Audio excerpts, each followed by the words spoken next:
Sooner Scoop HD.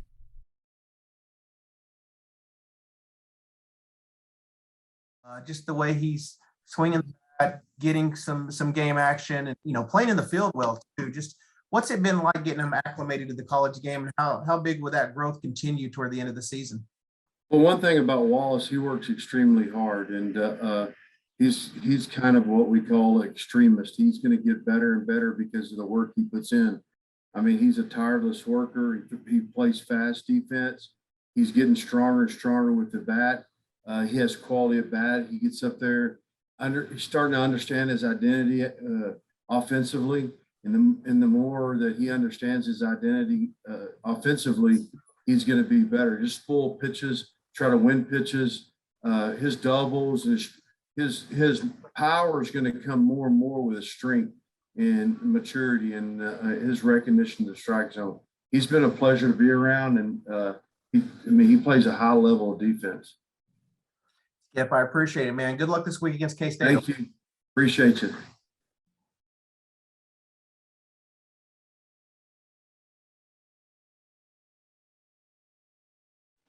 Let's go to Jesse Crittenden. Hey, Skip, how are you? Doing good, Jess. Hey, it's good to talk to you again. I wanted to ask, we're about to talk to Blake here in just a little bit. So I just wanted to ask you, what do you think you've seen from him this year? He seemed like he's been pretty consistent at the plate. What have you seen from him, and where can he grow as you guys kind of get into the end of the regular season?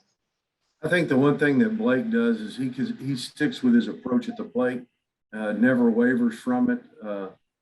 He's a guy that has a lot of confidence in that. He's he just doesn't give at bats away. I'm not saying he doesn't get out. He's going to grind at bats from at bat. And the more he sticks with this approach, the more confident he'll be.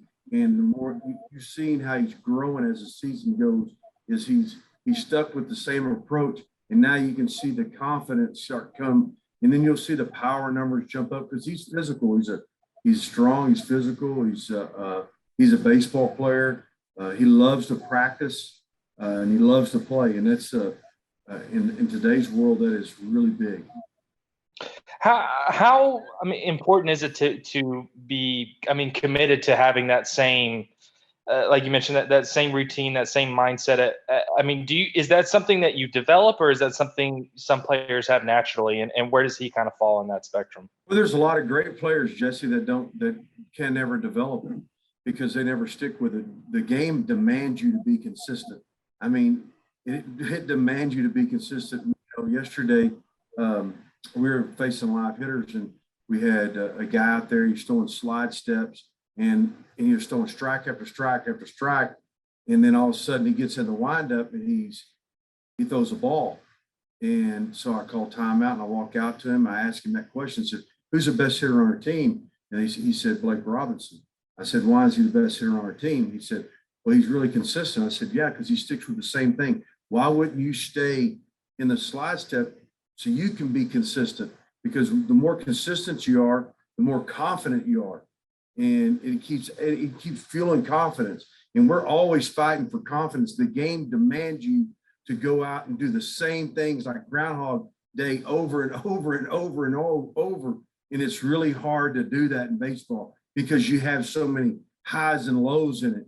But that's what is so awesome about the game, because one day you can go 4 for 4 and then go 0 for 4. You can throw a shutout and the next day you give up 5, And so you just try to keep with the same consistent approach that you do every day. And hopefully that it'll carry on the confidence as you go through it. I appreciate it, Skip. Thank you. Thank you. Eddie Radosevich. What's up, Skip? Not much. Just as far as last weekend, just kind of building momentum, how important was it to win that Saturday game and then build on it on Sunday? Well, I thought it was really important. The two key factors, besides what Blake and what Peyton did offensively, the two key factors during that game were Trevin and Jimmy Crooks. Don't look at Jimmy Crooks' numbers, look at what he did. Through 3 leadoff hitters out in extra innings, when they're trying to steal. I mean, that was really big, and that's a momentum changer. And what they did and what Trevin did was awesome. When Peyton and Blake are swinging the bats as well as they are right now, has it been contagious up and down the lineup? I mean, you guys offensively, it hasn't been a problem all season, but it seems like everything's really clicking right now. Yeah, well, I mean, that's the thing. You look at that's what's awesome about the game. You look at Tuesday and we have like 4 hits. Yeah. And then all of a sudden, you have 20 the 2 days before that.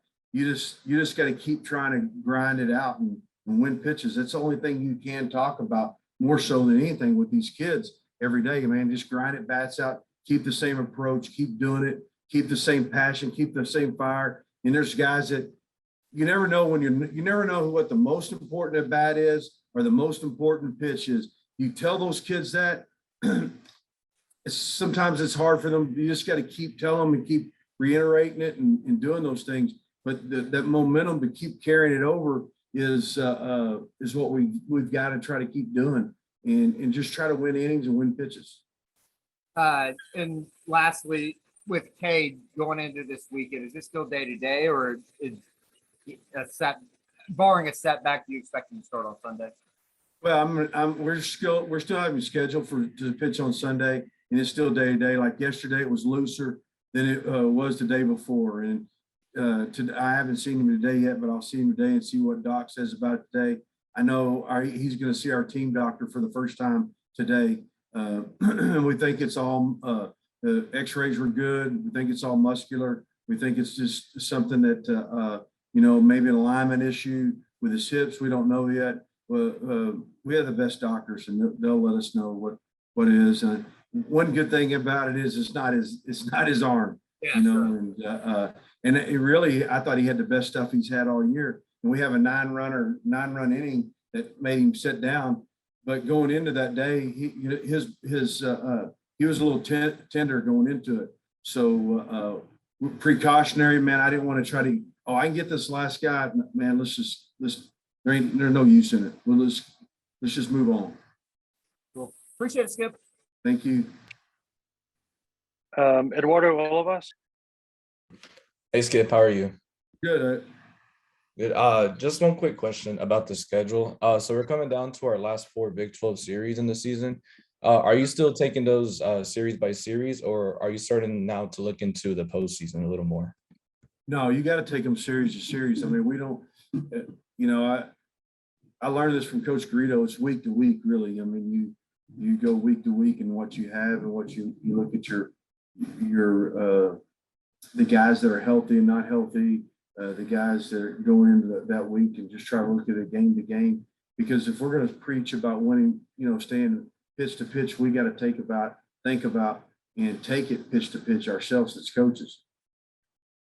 And just wanted to ask about John Speicherman. You threw him in the leadoff role there for a couple of games. How do you think he did? Well, I thought he did well with the opportunities that he had. I think he's going to be a leadoff top guy. He understands the strike zone, really doesn't swing at bad pitches. We wanted to see him in that row. He can really run, really athletic. You haven't even seen him hit right-handed yet. He's been hitting left-handed. And so I think he's going to be a special guy before it's all said and done. And I don't know if he'll lead off anymore, if he won't lead off anymore. That's stuff that we look at when we go to the matchups and games. And so just look going forward from that point. It's just be day to day for him and see what he can do. I think he's going to be really good. It's fun to watch him run and fun to watch him grind at bats out. Cool. Appreciate it. Good luck this Thank weekend. you. Josh Callaway. Yeah, Skip, just want to ask you a little off the beaten path. Just how Brent Venables, obviously, since the last couple of weeks here, he's really made a point to kind of pump up the baseball program and try to generate a little more fan support. He opened his press conference last week. He said something on the mic at the spring game. He tweeted something. Just how nice is it, or how cool is it to see him do that to try and generate a little more, fan turnout for these last big home series at the end of the year?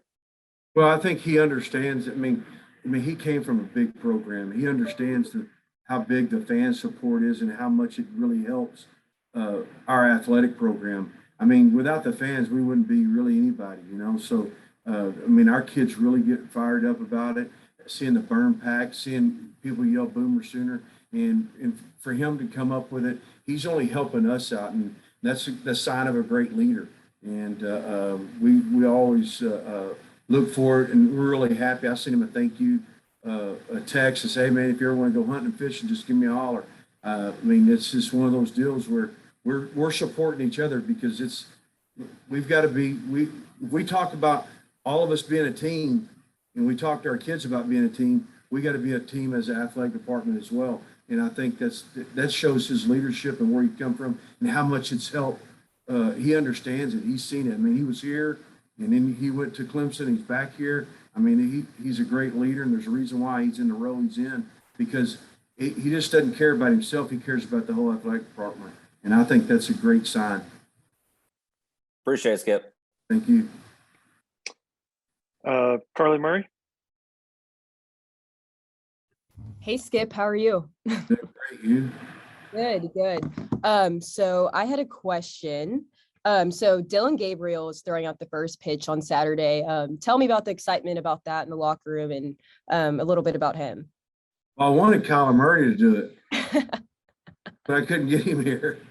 I'll try to get him here for you. I think, I mean, it's exciting for him to be here. There's no doubt. I mean, he's one of the high profile guys on the football team. It's going to be fun to watch. If his arm works good, then we might go put him in a uniform so he can pitch a little bit for us. I got to figure out how to put him on the 30-man, but no, it's I think it's going to be exciting. It'll be exciting for our fans to see him not in a football uniform.